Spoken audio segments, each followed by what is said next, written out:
start by showing you some different styles and wood options that are out right now. This is a really popular style. It's wire brush, so wires are drug through the soft grain. This is a whitewash look, so they actually put wires through the soft grain, stain it white, so white gets deep down into the grains and really accentuates it, makes it pop. So you see that, you see the texture of the oak grain, and they're doing a lot of like barnyard chic and, you know what I mean, like updated farmhouse. So if you don't do the wire brushing, then they just do one stain all on top so that you get a more monochromatic look, and it's a little bit more refined.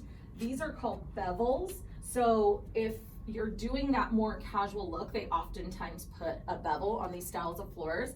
This is still a bevel, but it's really tight, and sometimes they cut it at a V to accentuate the bevel even more. The nice part about that is that it accentuates the long board. So this is a 9-inch wide, 10-foot long board. So it's just a beautiful, especially if you're going from one room into another and you have a visual in from your front door. It really just shows a nice line through the middle of your house. So this is a wide board, wide brush, white oak look. This is really common right now. Let's pop around the corner here. So all of these different companies are giving you that same options and that same feel. They're gonna have some that are super original. Like if you fall in love with this style, this is the Guild by Du Chateau. It's one of the most stylistically fashion forward companies, super high quality. And if they create this really original look and you fall in love with this, you're gonna get Du Chateau because nobody else is gonna make this exact same thing.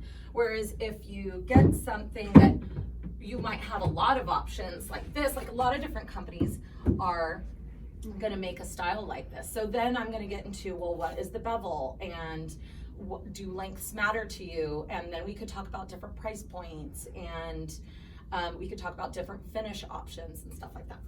So that's how at the end of this, we're going to nail down what companies, what price points, what options, you know, depending on exactly what you want. So if we go around here a little bit more, this is a great example of exotics.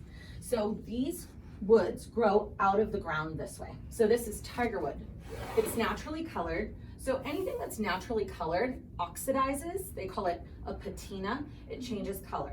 So this actually comes out of the box really close to this.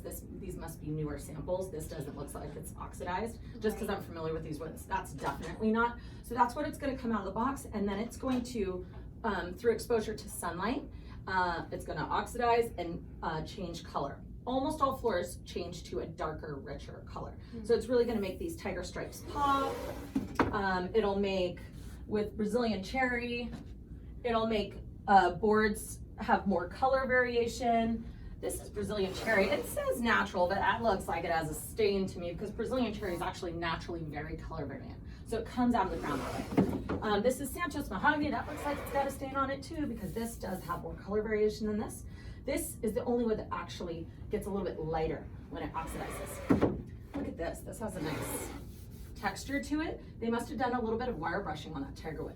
So if they put, these are probably both aluminum oxide finish. This one's a little bit shinier. So it looks like they roughen this up to give it a little bit of texture, which I love this. This is a super unique look. Again, if you loved that, you've got to get it from Induced Parquet. It's great. It's a Brazilian company. They've been around forever. I've done tons of their floors. Or if you wanted the smooth version, there's probably a few companies that are going to make tiger wood. Okay. So this is Brazilian oak. That's a really uncommon one, but look, there's two more of that texture. This is amendoim. Oh, what I like about amendoim is it grows out of the ground kind of in like an orange or a brown palette. It does have a little bit of red and orange tones, but there's not very many trees that actually grow out of the ground brown. You wouldn't think that, but most of them are actually blonde or on this red. Right? Yeah, I'm thinking about woods. Other ones that grow out of the ground brown are walnut. So this is a beautiful natural walnut. If you use the heartwood, the center of the tree, you're gonna get these really rich, similar boards like that. But the sapwood on the outside of the log gives you those mineral streaks and you get like a flash of light color. So That could let's be go good through and because talk. it's a lot of, we're gonna be doing a lot of space, so a little bit of flash Yes. of light color could be okay. And because this is real wood, you're gonna get those original visuals. Mhm. And if you do a vinyl with a mineral streak, you see the same You're gonna mineral see streak everything. every 9 boards, Mhm. right? So it really pops. Yeah. So maybe we could talk about different species of what's next. Yeah.